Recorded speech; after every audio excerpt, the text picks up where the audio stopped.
Hello and welcome to premiere number 12 of the Internal Map of Reality and the Introduction to Meditation.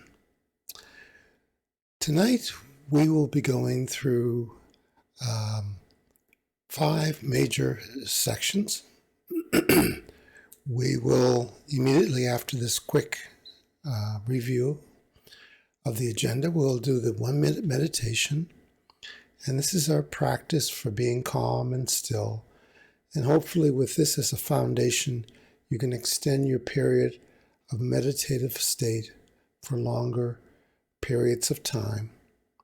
And there's information in the previous premieres and sessions about what to expect when you meditate longer than 1 minute, when you're into the 4, 5, 10, 15, 20 minute half hour of sitting quietly. It's quite amazing and quite healing. Then we'll do the first part of session 7, conscious change. And this is a wonderful discussion about the power of observation. Just the power of you putting attention or focus on anything begins to create change, and it's always positive. We'll do our guided meditation. So let's switch back to the color meditation tonight, and we'll do that by popular demand. And after our guided meditation, we'll do part 3 of session 6 on values. This is the wrap up our discussion of values. We've learned to list them. We've learned to rationalize them and sort them. So now we're going to talk about how to set up a hierarchy of values and internalize them. And then finally, I'd like to end it tonight with a video on exercise 14, which is the sorting of values. Very important that your values are in the order of greatest importance.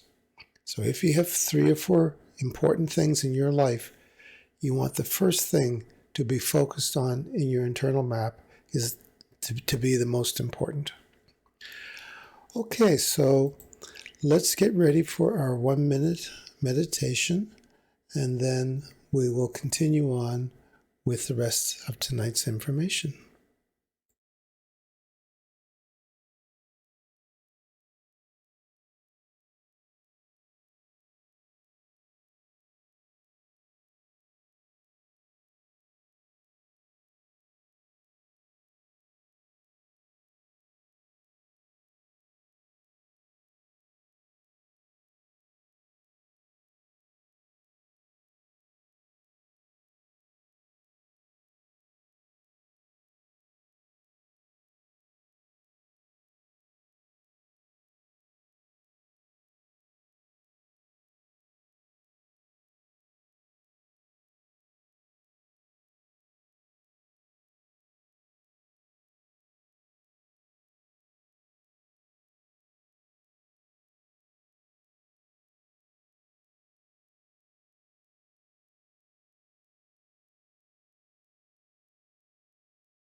And welcome to the Introduction to Meditation Session 7, Part 1, Conscious Change.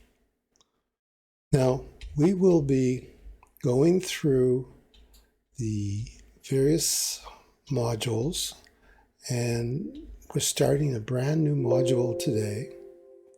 And let's go to the laptop. And it's on something called conscious change. And there is a lot of information that you can find about this process. Basically, it falls under the general description of doing nothing. And that sounds a bit negative in a way, but it isn't. It really means not interfering. So you allow the natural processes of healing to take place. Now, there's an art to doing nothing, and the art is to know when to stop and when to begin, when to talk and when not to talk. If you talk to an artist who's making some kind of either pottery or a painting or writing a book, there's a point at which the artist knows when it's done. And it's arriving at that sort of conscious awareness of when things have reached their natural state of change. We can interfere with that natural change state, and we've been talking about it in different forms up until now, and I'll try to pull it all together for us. So up until now, we've done 6 different segments. We've done the history, the ancient approaches. We've done a look at Western analysis of meditation. We've looked at the relaxation response and realized that it's actually 2 nervous systems integrated. And we looked at the left brain balance, how cerebral balance is very important, and we introduced Qigong to work with that. Then we looked at brainwave frequencies and how as you meditate, you are actually altering the frequency ranges of the brain. And that these frequency ranges trigger specific physiological events in the body. And the slower the frequency, the deeper the healing and the more beneficial it is. We need to go into the deep sleep each night. You need to have that. If you're not having restful sleep, then meditation becomes very, very important for you. And lastly, we just looked at the 3 realms, and we just talked about how these 3 realms, how your conscious, subconscious, and the greater consciousness that you're resided in, how they all work together in a synchronous way. So now we're going to move on to conscious change. Just briefly mention the resources. I'll leave this slide up for a while, so if you want to take a look at it. Some of you may be new here. And if you're a patron, you will be receiving more information on this. So just to recap on what we've done so far in the different sessions, in general, we've looked at brain lateralization and how important it is. And we looked at the left brain being more the record keeper, more of the past, and looking at what we're projecting into the future. And that the right brain is really the gatherer, the moment that things are happening. So if you are locked into the left brain, you're locked into the past or projecting into the future. And if you're locked into the right brain processing, then you have a hard time considering the past and future. You're really into the here and now kind of a thing. And then we looked at meditation posture and how that can be useful for balancing your left and right brain. And also talked about the importance of a journal. I like to keep a journal, and I keep a couple of different types. And even if you never look at your journal, the act of writing involves more of your modes of thinking and helps to create a more, the greater the likelihood of doing whatever it is you want to do. So just in general, in talking with people in the past and in just looking at some of the feedback I'm getting, is that people are getting positive results, but you actually have to do the things and to get the results. There's a certain benefit from just knowing, but then there's a greater benefit from doing it. And if you're meditating longer, you can experiment with your eyes open or your eyes closed. And as long as you're, just taking the time to do these things. I want to mention the pH chart And I know for a long time didn't really understand. I knew it was important, but I didn't understand what it was about. Well, the P and the H stand for something very specific. The pH stands for potential hydrogen.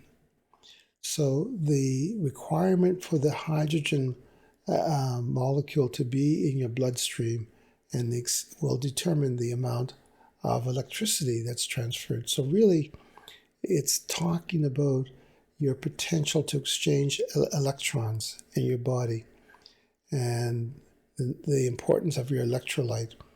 So we looked at the yin-yang theory. We looked at how to balance your yin-yang energies, right? These two energies, the yin and the negative and the positive energy flow. How to balance it with movement and with meditation and with diet. So another way of balancing is something that I've worked on, and I recommend you check it out if you haven't discovered it to this date. Something called Alexander technique. And it's a way of balancing I want to be careful how I phrase this. It's more than just physical. It is definitely more than physical. However, the access to get at balancing the body, you use some very simple balancing techniques that are very similar to what we do with Qigong. I actually went from studying Alexander technique, studying dance, then Alexander technique, then into Tai Chi Qigong. Okay. So talking about Tai Chi Qigong, there are the 8 what are called trigrams, tri meaning 3, and these get combined into 64 hexagrams, meaning 6. So they combine it in a sort of probability or the permutations of when you combine these 8 trigrams, you get 64 possible interactions. And again, I do encourage you to look around, go online and search the I Ching and just read up what each of these 64 interactions, they each have a different meaning. Okay, so we're going to be going into conscious change, and in it I'll be making reference to the Qigong meditation and how we can use that. But in conscious change, and we're going to be looking at first the awareness. What is conscious awareness? And what is the observation effect? And tying back into something I've been mentioning all along is the feedback loop that is created when you're just observing. You're not interfering. You're just observing as neutral as possible. You create this feedback loop. So the idea here is you want to create a seamless integration between you and your reality. So the seamless perception of reality.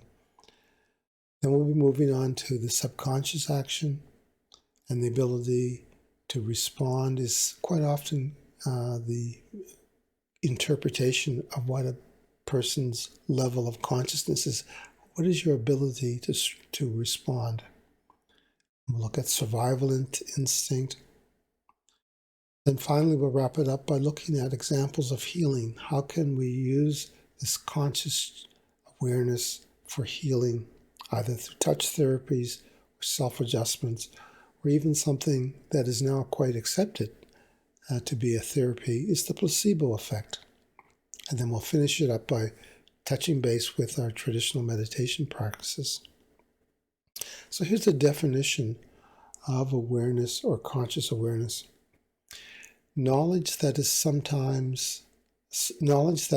exists, knowing that something exists, or understanding of a situation or subject at the present time based on information or experience. And they separate information from experience. And we'll be looking at that a little bit deeper, how, people can see something as an experience or see it just as information.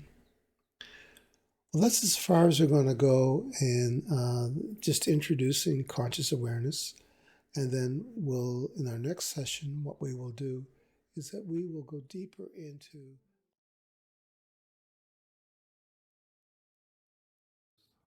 with your eyes closed, sitting comfortably in a chair. We're going to start walking through the colors of the rainbow. And I'd like you to start with the color red. And just let whatever comes into your mind float in. There's no right or wrong way to do this. And just think about the color red. And if you want, you can imagine that when you breathe in, you're breathing in the color red and filling up with red. And when you exhale, you're letting the color red leave your body and go out back into the room.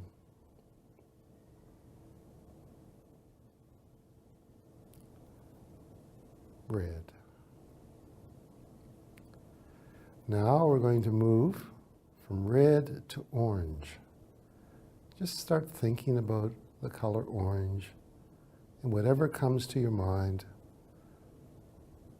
is right. And again, if you want, you can imagine that as you breathe in, you're breathing in the color orange, and as you exhale, you're letting the color orange come out and fill the room.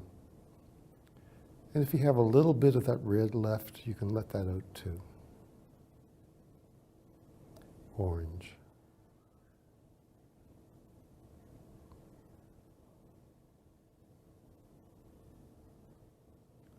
Now, we're going to move to yellow.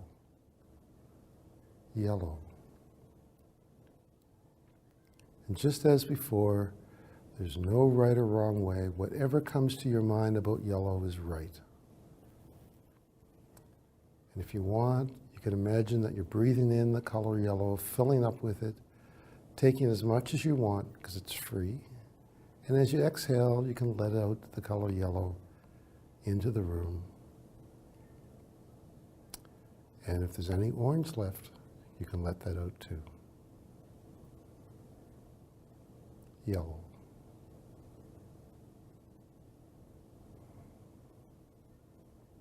We're going to keep moving now to green, brilliant green.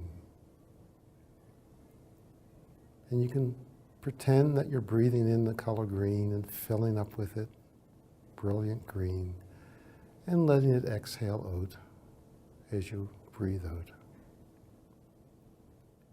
And again, if there's any of that yellow left, you can let that out as you breathe out.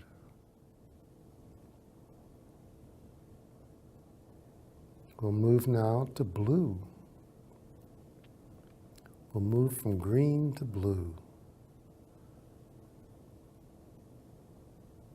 And if you want, you can breathe in, fill up with blue, and as you exhale, you can just let it come out and fill the room with blue. And as before, if there's any of the green left, you can let that out too. Blue. We'll keep moving now across the rainbow to purple, deep purple. And just let whatever comes to your mind about purple float in.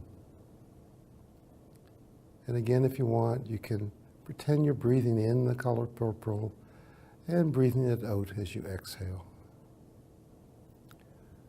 Letting out any of the blue that might be left.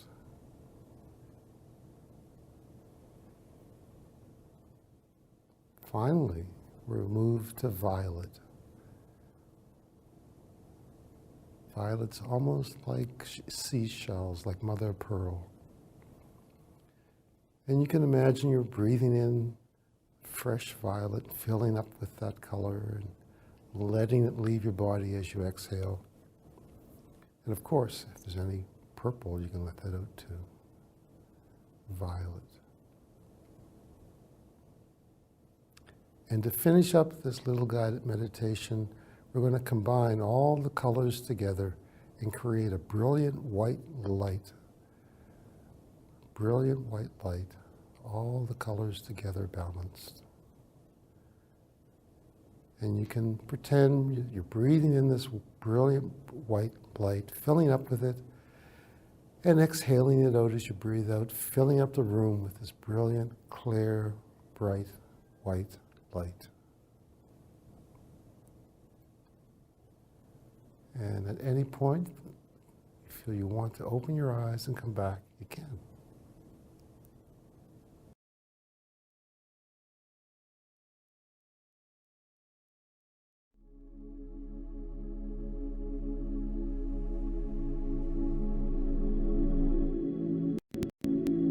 Hello and welcome to your Internal Map of Reality, Session 6, Part 3, Internalizing Your List of Values.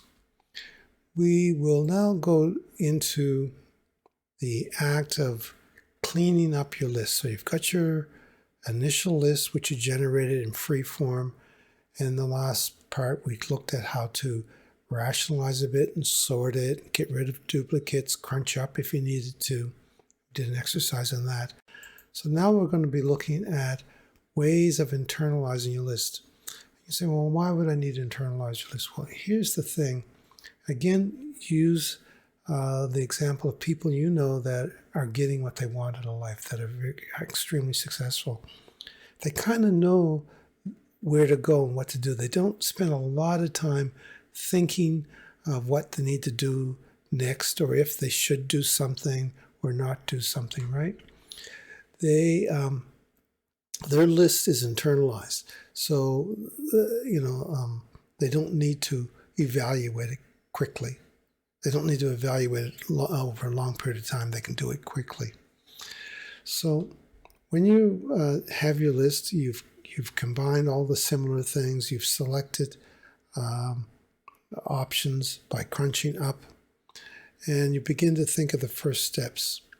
So one of the things with your list when it's internalized, that you've done this in advance, that you know that if you want to be a high-end chef, that maybe you can't become a high-end chef for whatever reason. Maybe you can't afford the cost to go to a high-end cuisine college, and maybe you don't want to do that work. But maybe you can work for a magazine that does evaluations of high-end restaurants and become a food critic. Maybe there's other ways you can get involved with the restaurant industry. In any event, you've basically crunched up and down, and you've selected the option that is closest that you feel to getting what your desire is. Then you begin to think, well, what can I do today? Remember that, a journey up a mountain begins with that first step. So, you've done that, you've done this. And so I want to mention this again, because you may have put something on your list, and then someone will look at you and say, oh, you could never become an airplane pilot. It takes a lot of people to make an airplane fly. So you could be one of those many, many different types of people being involved with. You don't necessarily have to be the pilot. If the pilot is what you want and you're going to go for it, go for it. But realize that you can get as much satisfaction from being involved with the aeronautic industry. And again, talking to others, find out what others who really like or have a desire to be in that industry, what is it they do? What is it they think? And make friends, sort of become friends with people in the area. If it's cooking, find people who like to cook and join a group. If it's flying, join people who like to travel or people who like to fly. There are all kinds of options. But if your list is internalized, this won't become a thinking process. You won't really have to think it through. You'll just automatically begin to chunk up, to combine things, to know that when you're on your journey, you'll see something and you'll know instantly, wow, that can move me closer to a desire. The other thing is that with your desires neatly stacked and sorted by the most important at the very top, and they're prioritized and clearly defined, The reason this is important is because what we will be doing to internalize this list is that we will be reviewing it frequently. And so we'll be talking about strategies to always keep this list in your forefront. So it's always, very tip of your tongue, right? You're living the dream. And frequently recalling your list of values is very, very important. We'll go into this in the exercise, but by now your list may have started with maybe 20 or so items. You may have reduced it down to a dozen. So now your list probably is down to 4 or 5 items. In my personal list, it's about 4 or 5 items that I can quickly review in my mind. And I go over my hierarchy of values every day. So what we'll be doing in our exercise is that we'll be looking at our list, making sure that it's really, really simple, it's high level, it's rationalized, and that each of the items is unique. As I mentioned earlier, it's going to, once you combine it and crunch it up, it's probably going to be only 4 or 5 items. And another reason that it's going to be only 4 or 5 items is that we'll be reviewing this every day. It'll be something that you'll be doing every day, and we'll be talking about ways of keeping that list right in your forefront and reviewing it. If it's 3 or 4 things that you really want, you can really focus on that. It gets difficult when the number of items on your list of desires or values is greater than 4 or 5, and you get into 6 or 7. It's very hard to maintain that, and you'll find that those items that are like the 5th or the 6th or the 7th are really things that you could live without. It's your top 3 or 4 that I want you to focus on, and particularly your number 1. What is your number 1 goal in life? And you'll find that your number 1, 2, and 3 are the very top. Okay, I like the KISS principle. Keep it really simple, and it makes it easier to explain and look for it. The bottom line is, how do you find true happiness? I believe that true happiness is found when you are getting the things that deep inside of the things that you want in life. It's your power frames, it's your joys. So we'll be moving on to our final exercise with these, exercise 14, and verifying the hierarchy. And then we'll be looking in this exercise at ways of keeping it right in your forefront of consciousness. Remember that when you ask questions in the conscious realm, you get back detailed instructions. And when you ask questions in your subconscious, you get yes or no responses. And when you ask questions in your unconscious greater realm, you get signs and symbols. Okay, well, enjoy this exercise. Our next session will be dealing with something called meta-programs. And meta-programs we've kind of touched on them when we looked at some of the other aspects, but meta-programs are really quite important, and you find that you'll be able to recognize them in yourself and in other people quite easily. So again, thank you for participating, and we will see you in the next session.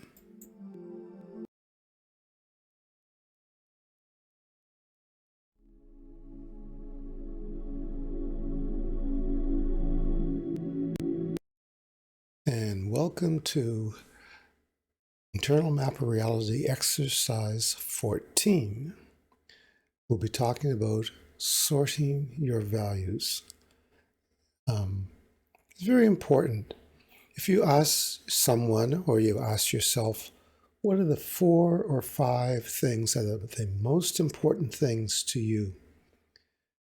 List 4 or 5 things that you really want to achieve or to have in your life.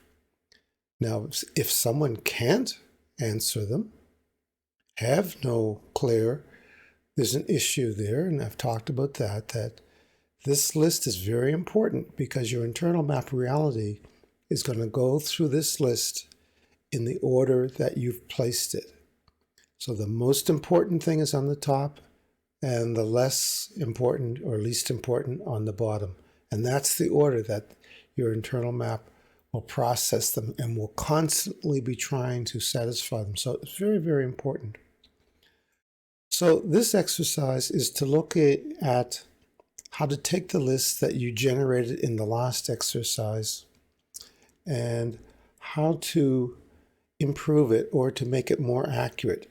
And so the first thing that we'll be doing to make it more accurate is sorting it. So that's this exercise 14, learning to sort your list. So the first thing we'd want to do is to maybe look at the list and say, do I really have the most important thing on top? And are there some things that are the same? I mean, if I'm asking for a Mercedes-Benz and a Maserati, well, they're both cars. So maybe my goal maybe that isn't two separate goals. Maybe it's just one goal in having exotic cars. So sorting out those concurrent ones, and one of the ones that are really, really tricky that I want you to be aware of, if you have a goal that is really an avoidance, I want to get away from something, or I don't want to do something. So removing the what I would call negative goals that are moving you away. All your goals should be moving towards, in other words. So how does this work? So let's say that I have a short list, and I have a short list that says I want a new job, I want to stop smoking, and I want a really close relationship. And let's say those are the top three that I've narrowed down. There are some other ones in there, 4 or 5, that I haven't really addressed. So the question is, are these really in their proper order? If I really think about it, what's the most important thing in that list that if I could get it today, and this is what you would say, if I could get one of those 3 things today, which one would I go for? And this person, fictitious person, said, well, actually, if I had a choice of those 3, having a relationship today would be the most important thing. Then they were left with 2 others. And the question is, well, what's next? Once you get a relationship and there's a new job or stopping smoking, what's the next thing that if you could get it today that you would ask for? And if you could only get one, which one would you ask for?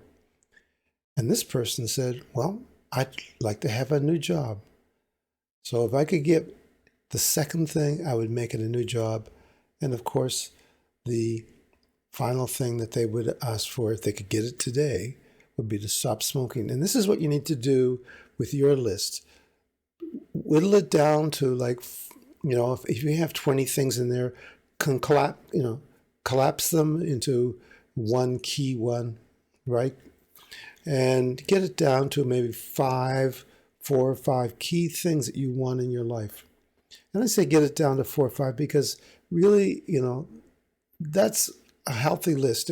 Once you get those 4 or 5 things, then you can go into, less things of lesser importance. But let's narrow it down to 4 or 5. In this case, we're dealing with 3. So if this person really wanted a relationship first, and if they had new job on their list as number 1, and they were getting the new job, there'd be something missing, eh? But once they got that relationship, they felt really positive and moved forward to get the job. And then the quitting smoking just happened naturally because they were satisfied in a loving relationship. They were working in a job, and, they would easily stop smoking. But there's another step that we can take this. We can, do what I call one or the other, or your choice dilemma. This is where, you've grouped your items, but now we're going to start to crunch them up and down. Is this really talking about something at a much higher level, more general level, or is it something that you need to zero in and be more microscopic and more detailed about it? And of course, we want to remove any conflicts and any of the moving away from. So let's look at this list again. So the person sorted the list, and now they have the most important thing is a relationship, the next most important thing is a new job, and then finally stop smoking. But what is a relationship really talking about? Is it really, would they be happy if they found a person? And really what this could be, if you crunch it up, a relationship is what? A relationship is part of a family. So really what this person wanted was to have a loving family, to have the bonding of a close, intimate relationship with someone and a family around it and growing a family. That really was inside of that. When they sat down and really thought about it, it wasn't just about meeting someone and having someone for them, but they wanted the bigger experience of the family. Then when they sat down and looked at the new job, they said, well, that's kind of very crunched up high level, isn't it? They needed to crunch down and say, what specifically did I want from that? And as it turned out, what they really wanted was to be in business. But more importantly, their next step was to complete a business school, either diploma or degree. So their number 2 value or important or list or goal was really getting into a really top-notch business school and getting the credentials and the skills to start a business. Then we looked at stop smoking. And what do you notice about stop smoking? Isn't that a moving away from? Isn't the person saying, I no longer want to smoke. I want to stop. I want to move away from it. There's a real trap there, because when you try to move away from something, the law of magnetism will draw you towards it. The harder you try to move away from something, for some reason, the more you're drawn towards it. So really what this person was talking about, the thing that they wanted to move towards, was improved health. So now the 3 goals read quite differently. The relationship is now a big, broader, more crunched up goal of having a family bonding, a loving family. Their new job was really crunched down specifically into going to school again and getting specifically a diploma or degree in business. And they're moving away from value, which is, I guess, a trap. That's the best way of explaining it. The stop smoking was really turned around into something they wanted to move towards, improved health. So take a look at your values, your goals, whittle them down to 4 or 5, and then sort them by the highest, most important. That if you got it today, which one would you get and in what order? And then look at them and say, is there really a higher level thing here that you're going for? Or do you need to crunch down and go into a specific, as this person needed to do? It wasn't just a matter of getting a new job. It was a specific job in business, and they had to do something first, is to get a certificate or degree in business. So work with that. And as I said, we're hoping to have a live session talking about these exercises in greater detail. But prior to that happening, if you have questions, please feel free to reach out to me and ask questions, because once we take this to the next step in developing our goal list, you'll have an internalized goal that will be working 7/24 to get what you want in life. And remember that people who don't have a clear, rationalized, organized, sorted, prioritized goal inside, they're not really going for something. And you can see the look in their eye if you ask them, well, what is it you want out of life? Okay, so take a crack at it, and I'll see you in the next. Well, that concludes it for this evening's program, and I hope you enjoyed it. Please feel free to reach out and send me an email, or if you're in Patreon, to drop me a message. We're more than halfway through the program, and over the next few weeks, we'll be completing both the introduction to meditation and the internal map of reality. At that point, what I am proposing that we do is to go back and start in the beginning, but this time with fresh videos. And hopefully by that time we'll be able to do live sessions rather than premieres. But in any event, we will be continuing to put this information out for your benefit. So have a great evening, and we'll see you in the next session.